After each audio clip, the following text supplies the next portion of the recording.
Ok, prenons nos Bibles et faisons une lecture dans la lettre ou dans l'épître de Jacques. Ce matin, je vous invite donc à réfléchir ensemble avec moi autour de l'épreuve de la foi. L'épreuve de la foi.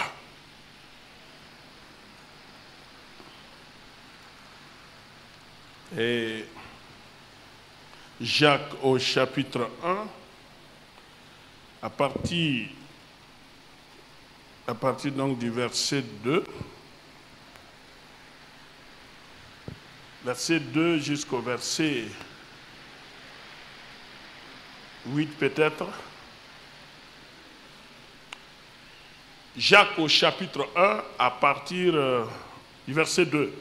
Mes frères, regardez comme un sujet de joie complète les diverses épreuves auxquelles vous pouvez être exposés, sachant que l'épreuve de votre foi produit la patience.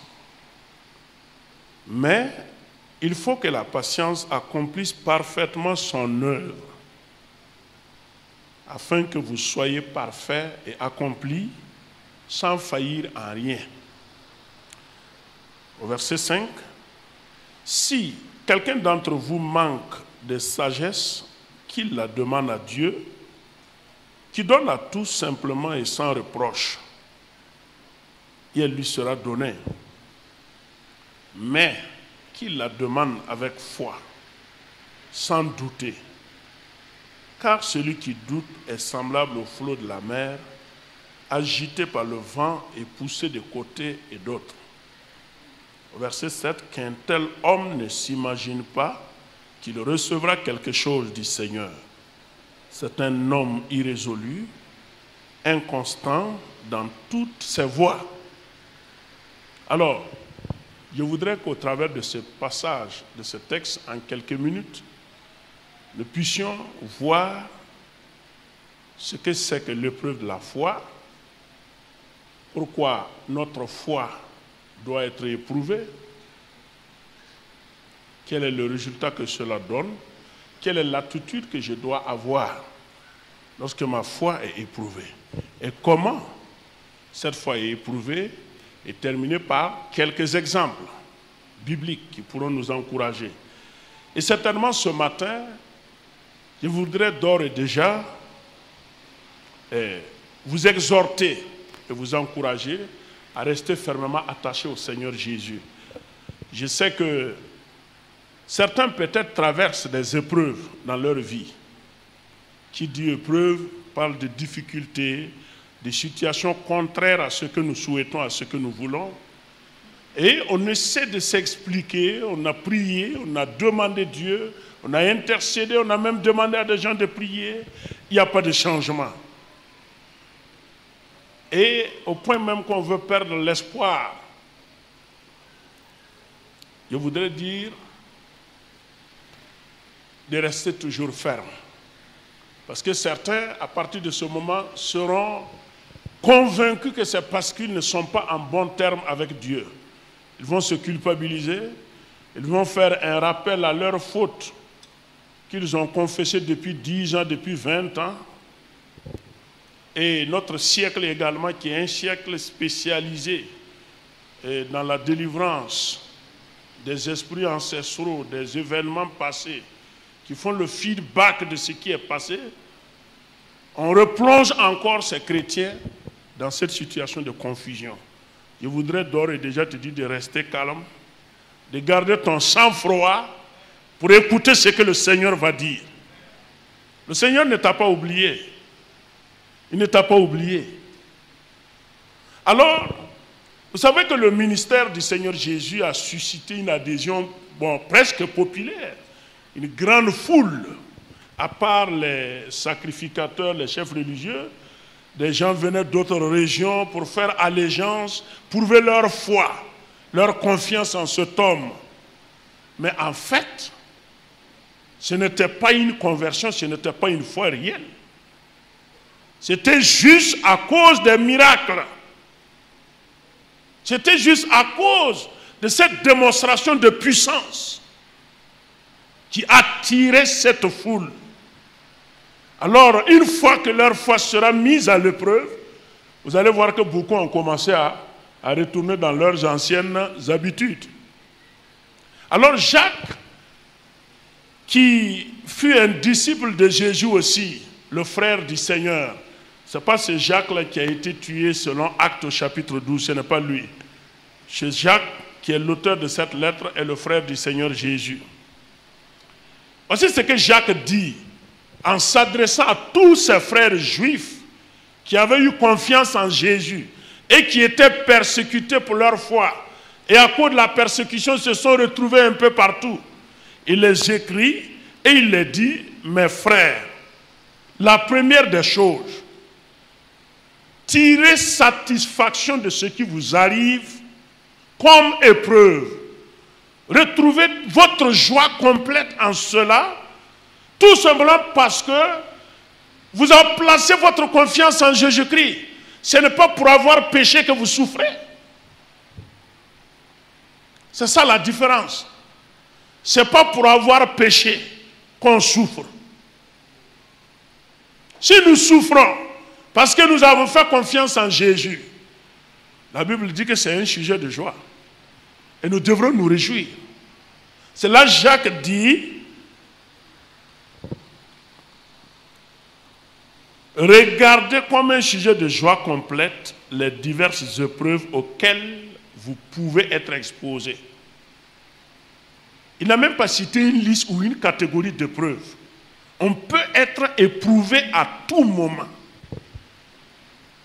Et au 1er siècle, dans l'église primitive par exemple, leur foi était éprouvée par les persécutions que leurs frères juifs même les faisaient subir. Et quand vous lisez la lettre aux Hébreux, certains même ont décidé de faire marche arrière pour rejoindre les autres juifs. Et le Saint-Esprit a intervenu par l'auteur de la lettre aux Hébreux pour leur dire, mais mes frères, souvenez-vous du début de votre conversion, comment vous avez supporté les tribulations, les souffrances, persévérez jusqu'à recevoir ce qu'il nous a promis. Parce que lui-même, il est là avec nous. Il a été éprouvé de la même manière.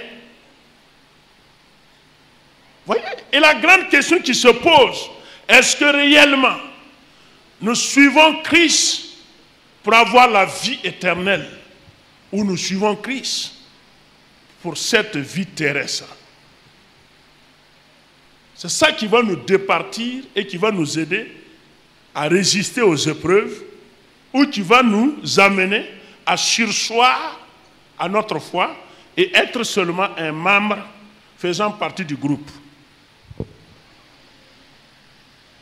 Alors, l'épreuve de la foi n'est rien d'autre que le test qu'on impose à votre foi pour en savoir la qualité de vie.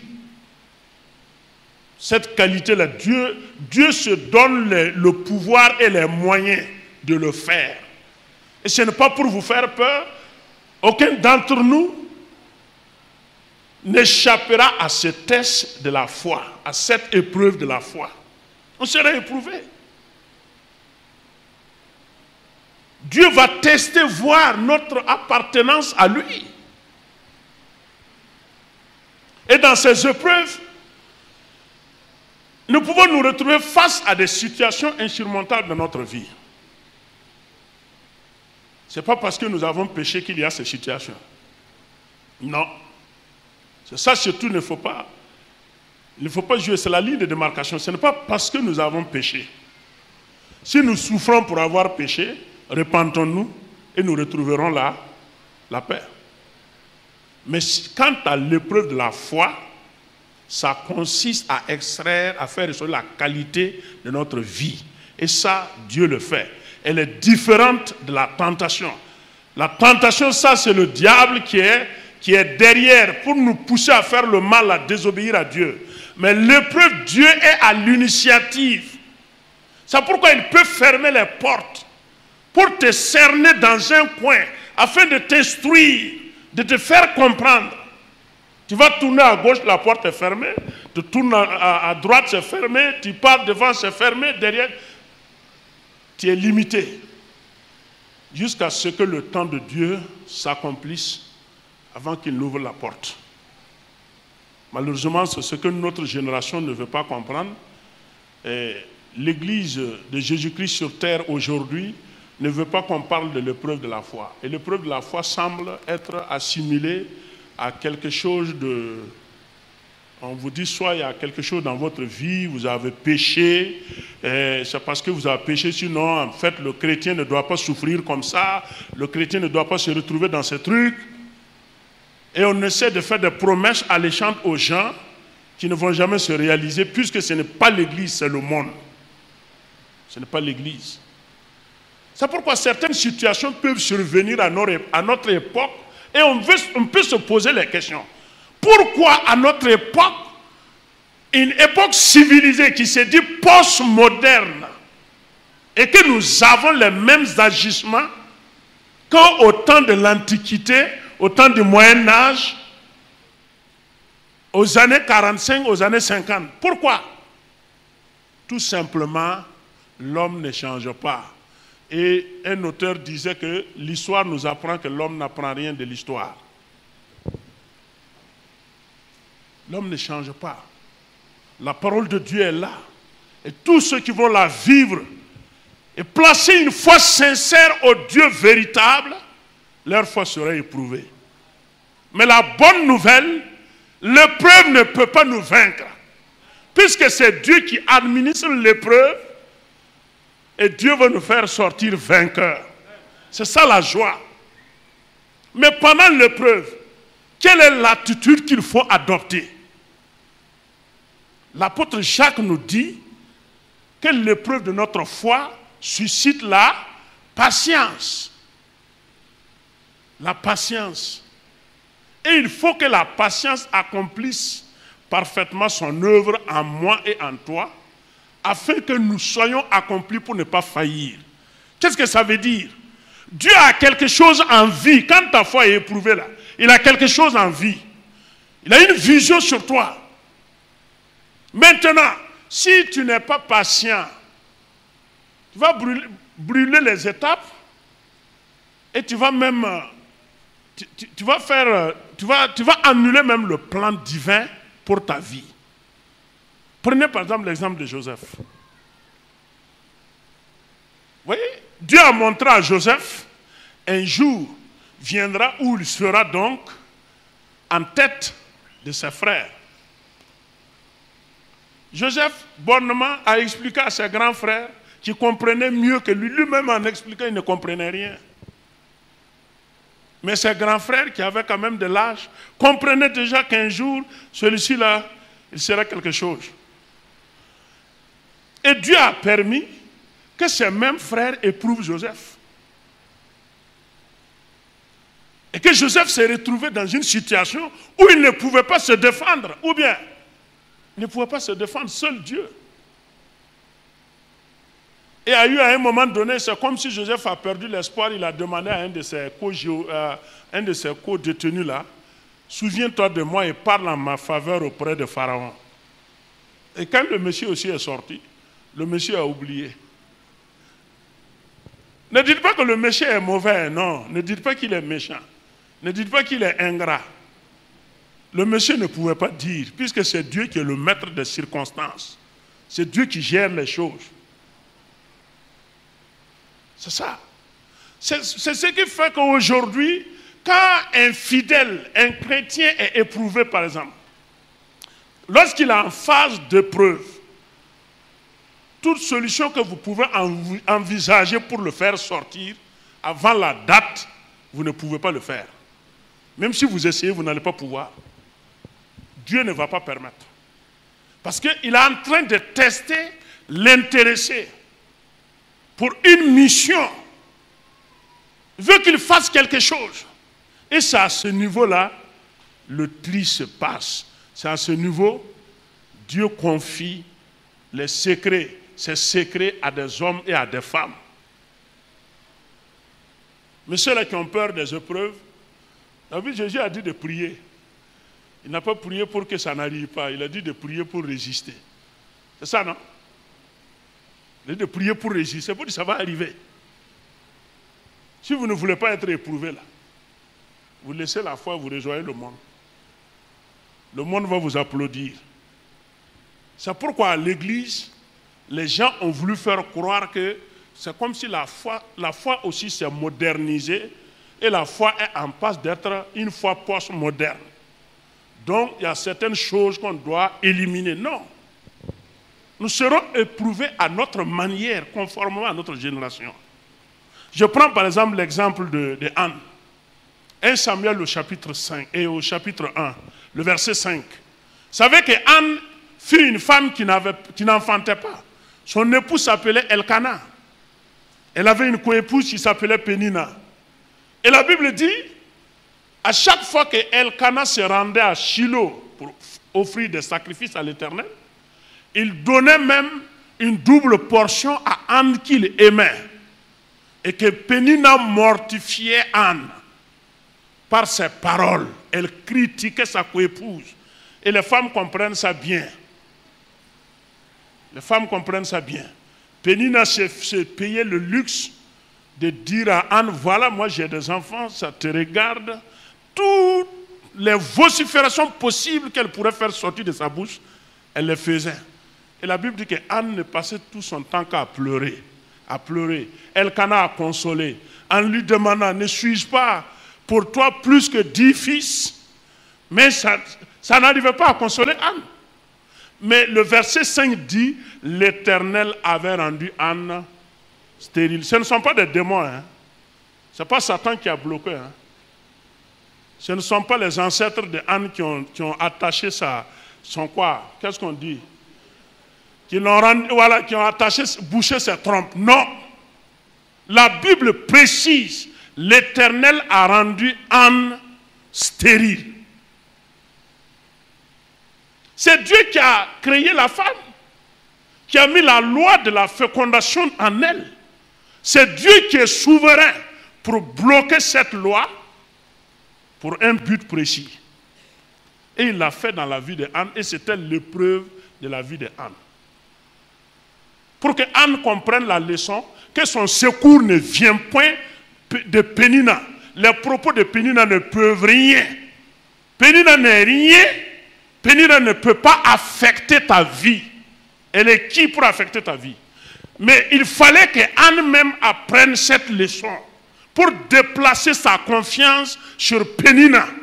Parce que Anne espérait que le jour où Pénina va arrêter de parler et commencer à l'encourager, prends courage, tu auras un enfant, essuie tes larmes, mes enfants sont tes enfants. Anne a attendu ça en vain. Chaque jour, toi tu manges la nourriture de Elkana gratuit. Elle ne fait que pleurer. Oui. Jusqu'à ce que Anne, un jour, la Bible dit, après le sacrifice, Anne s'est appuyée sur l'Éternel. Elle a commencé à prier, prier, prier. Et dans sa prière, vous savez ce qu'elle a dit? Elle dit, Seigneur, si tu regardes mon opprobre, ma honte, et tu me donnes un fils, il te sera consacré toute sa vie. Elle a bien compris la leçon de l'épreuve. Elle a compris que Dieu voulait faire quelque chose au travers de sa vie. Et elle a eu Samuel. Elle a donné le nom Samuel. Je l'ai demandé à Dieu. C'est fini, nous n'avons plus entendu parler de Pénina et de ses enfants. À partir du chapitre 2, c'est Anne et son fils Samuel jusqu'au deuxième livre de Samuel, jusque dans les prophètes, on parle de Samuel. On n'a plus parlé de Pénina. Pénina a disparu. Alors, moi je ne sais pas l'épreuve que tu traverses. Moi je te demande de savoir que personne d'autre ne peut dicter quelque chose dans ta vie sans ton accord. Personne d'autre ne peut dicter quelque chose dans ta vie sans que toi tu ne l'acceptes. Reste ferme. Après l'épreuve viendra la victoire. C'est pourquoi Jacques dit que ceux-là qui n'ont pas la sagesse pour comprendre. C'est-à-dire, ceux-là qui n'ont pas la révélation de Dieu pour comprendre comment Dieu agit dans ces choses, qui peuvent s'en prendre à Dieu. Voilà, Dieu, tu m'as abandonné. Moi, je t'ai fait quoi? Mes péchés là sont comment? Tu n'arrives pas à me pardonner. Et d'autres même peuvent s'en prendre. Par exemple, s'il s'agit du foyer où il y a un problème d'enfant, on s'accuse. On s'accuse mutuellement, même s'il n'y a pas de problème. On s'accuse. Soit l'homme dit que c'est la femme, soit la femme dit que c'est l'homme. Alors que vous êtes éprouvés. Si Dieu a donné un enfant à Saraï, près de 90 ans, est-ce que Dieu ne peut pas donner un enfant à des couples qui n'ont pas d'enfants? Il a donné des enfants à Zacharie et Élisabeth. Quand Dieu vous éprouve, reconnaissez les marques de Dieu et suivez les traces de Dieu pour attendre le temps. Ne commencez pas à jaillir, voilà, à vous accuser et à vous créer des problèmes et même à détruire même ce que Dieu voulait construire au travers de vous. C'est pourquoi l'apôtre Pierre nous dit que notre foi est éprouvée parce qu'elle a plus de valeur que l'or. Il a comparé à l'or, 1 Pierre au chapitre 1, le verset 5. Et il dit là, puisqu'il le faut que nous soyons éprouvés, puisqu'il le faut, parce que notre foi a de la valeur. Elle a de la valeur. La vie que le Seigneur nous a donnée, elle a de la valeur plus que de l'or. Et elle sera éprouvée. C'est cette qualité de vie-là que nous n'avons pas et que nous ne voulons pas de nos jours dans l'église de Jésus-Christ sur terre. Quand quelqu'un est éprouvé, comme je l'ai dit au départ, les gens ont une autre pensée envers ces personnes-là. Et moi, je dis à tous ceux qui sont éprouvés, qui sont face à des difficultés insurmontables selon le point de vue humain, à rester toujours ferme et attaché au Seigneur et ne commencez pas à dire ceci ou cela. Restez ferme. Vous savez, quand Dieu a éprouvé Job, là, ce n'est pas facile. Hein? Ah, ce n'est pas facile. Il y a certaines épreuves. Ce n'est pas facile. Quand Dieu a éprouvé Job, vous savez, même après la mort des enfants de Job, Job a résisté. Ou bien, il a résisté. Sa femme même lui a dit, hey, toi là, pour toi là, c'est exagéré maintenant. Il faut maudire Dieu, on va mourir là. Job dit, mais toi tu parles comme ça, comme si tu es une insensée là, ça veut dire quoi? Le bien que Dieu fait là, nous on ne le reçoit pas. Mais si ça n'est ainsi, recevons-le aussi. Et la Bible dit que de tout ça, Job n'a point péché par sa bouche. Il a continué. Ses amis sont venus. Ses trois amis, Bildad de Chouak, Eman de Théman et Nama de Tsophar, les trois sont venus. Quand ils ont vu Job de loin, bouche bée, personne n'a parlé. C'est pendant combien de jours? 7 jours. Pendant 7 jours, ils sont assis, ils ne disent rien à Job. Job ne dit rien. Il regarde Job comme ça. Au bout de 7 jours, ils ont commencé par ordre d'âge. Quand vous lisez le récit de Job, c'est par ordre d'âge. L'aîné a commencé. Job, tu vois ça là? Toi, tu as péché contre Dieu. Il a fini son discours. Job le réplique en disant, je n'ai point péché. Que le Tout-Puissant m'examine et m'éprouve. Il me trouvera juste devant lui. Le second est venu. Il dit, tu insistes trop, Job, dans ta droiture. Ce que tu fais là, ce n'est pas bien. Job dit, je suis juste. Le troisième a dit, Job, nous n'avons jamais vu ça depuis que le monde existe. Quelqu'un qui s'est confié à Dieu et qui trouve ce malheur-là, nous n'avons jamais vu ça. Job, tu caches quelque chose à Dieu. Avoue ton péché pour qu'il te pardonne. Job dit non. Ils ont tellement acculé Job jusqu'à ce que Job a voulu commencer à maudire le jour même où sa maman l'a conçu. Quand Job a voulu prononcer ce mot, Dieu s'est révélé, dit, mais qui est l'insensé qui est en train de parler de telle manière pour pervertir ce que je veux faire? Job a dit, j'avais entendu parler de toi. Maintenant, je t'ai vu. Je sais que mon Rédempteur vit. Voilà comment Dieu a gardé Job. Et l'apôtre Pierre promet que nous sommes gardés par la puissance de Dieu au moment de notre épreuve, au moment du test de notre foi. Nous ne devrons pas avoir peur. Croire que la situation va nous emporter. Non, non, non. Au contraire, la Bible nous demande d'être patients pour voir la fin de l'histoire. Ne hâtons pas de conclure avant la conclusion. Attendons de voir la fidélité de Dieu ou pas. Alors mes amis, comme bien d'autres, Abraham a été éprouvé. Daniel par exemple, ses compagnons qu'on a voulu jeter au feu. Si toutefois ils ne coopéraient pas, c'était leur épreuve. Et de nos jours, regardez, le monde nous demande à ce que nous acceptons une convention avec lui. Le monde veut que nous essayions d'adoucir un peu les principes bibliques, les principes de la foi, pour essayer d'embrasser, en tout cas, d'embrasser beaucoup de gens. Nous devrons rester de qualité, parce que c'est la foi éprouvée qui est une foi de qualité.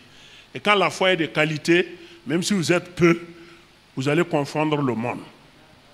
Mais si on est nombreux et qu'on n'est pas, qualitativement ça ne va pas, c'est la même chose. Mais si nous sommes peu et que nous sommes qualifiés par le Saint-Esprit, nous allons bouleverser le monde. Et Dieu va nous tester d'abord avant de nous revêtir cette puissance pour que nous fassions la différence. On appelait Paul et Silas les hommes qui bouleversent le monde. Les deux hommes qui bouleversent le monde. C'est deux seulement qui bouleversent le monde entier. Qu'ils sont arrivés ici. Est-ce qu'ils ne sont pas venus chez vous? Ils sont arrivés chez nous. Ils nous enseignent des choses contraires. Parce que la foi est toujours contraire à ce que le monde enseigne. Que Dieu nous accorde sa grâce et qu'il nous fortifie. On va se tenir devant Dieu, nous allons prier ensemble. Prions ensemble. Demande à Dieu de te fortifier.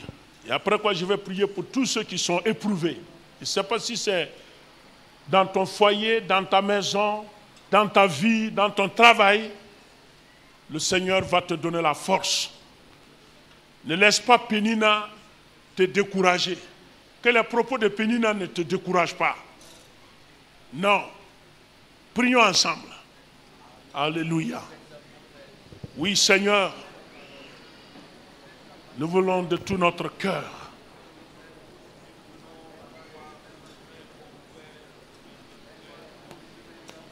te demander, Père, merci.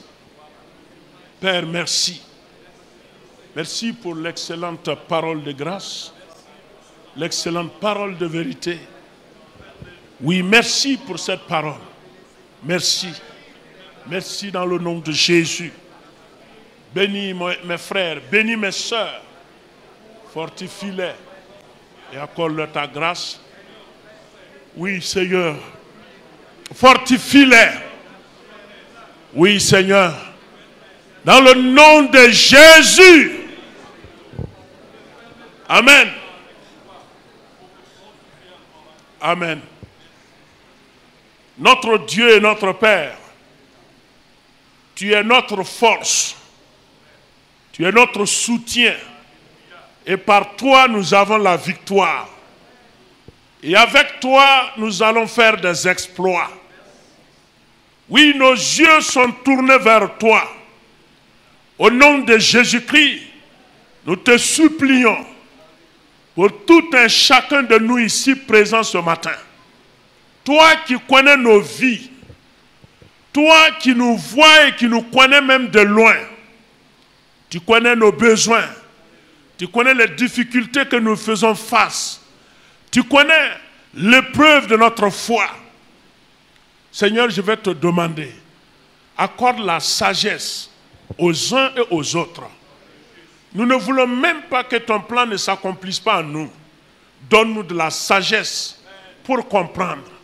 Donne-nous de la sagesse pour comprendre, pour connaître que c'est toi qui es à l'œuvre et nous abandonner entre tes mains.